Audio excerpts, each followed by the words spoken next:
एक शहर के कोने में एक बहुत पुराना और सुनसान घर था। लोग कहते थे कि वो घर खौफनाक है और वहां अजीब अजीब वाकयात होते हैं। इसीलिए कई सालों से वहां कोई नहीं रहता था। एक दिन अली अपनी बीवी सारा और अपने 10 साल के बेटे अहमद के साथ इस घर में रहने आ जाता है। उन्हें ये घर बहुत सस्ता मिल गया था और अली को उन कहानियों पर यकीन नहीं था। जब वो घर के अंदर दाखिल होते हैं तो हर तरफ गर्द, टूटी हुई चीजें और पुरानी तस्वीरें नजर आती हैं।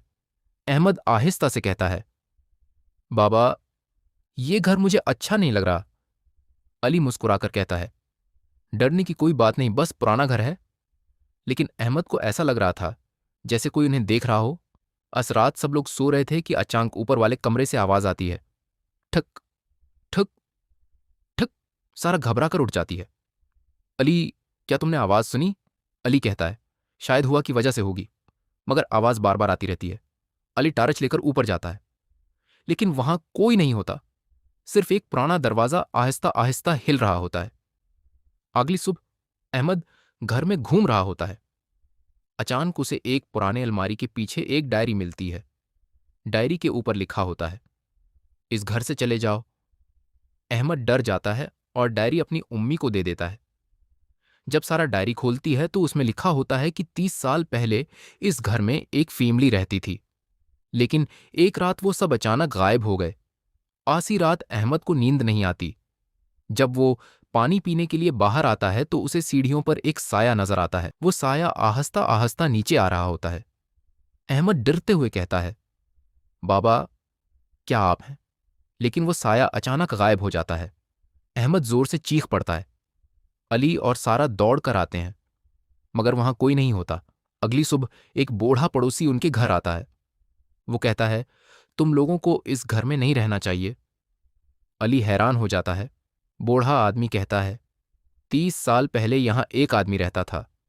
कहते हैं वो पागल हो गया था और उसके बाद वो और उसकी फैमिली अचानक गायब हो गए। सारा डर जाती है, मगर अली अब भी कहता है, ये सब कहानियां हैं।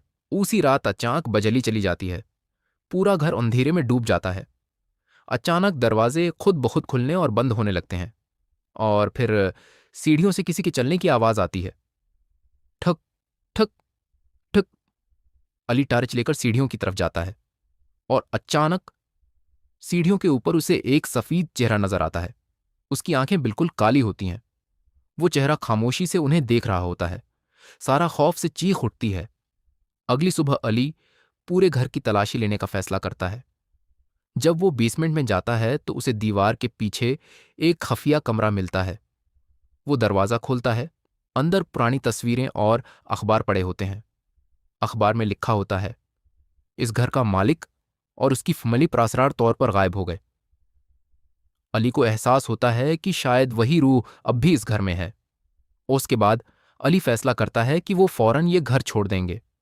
वो सामान बांधने लगते हैं। अचानक अहमद के कमरे का दरवाजा खुद ब खुद बंद हो जाता है। अंदर से एक आवाज आती है, तुम लोग यहां से नहीं जा सकते। अली जोर लगाकर दरवाजा खोलता है, लेकिन अहमद कमरे में अकेला खड़ा होता है। उसकी आंखें आहिस्ता आहिस्ता काली हो जाती हैं और वो धीमी आवाज में कहता है, अब ये घर हमारा है। कहते हैं आज भी इस पुराने घर में रात के वक्त रोशनी जलती है और कभी कभी खिड़की से एक छोटा लड़का लोगों को देख रहा होता है।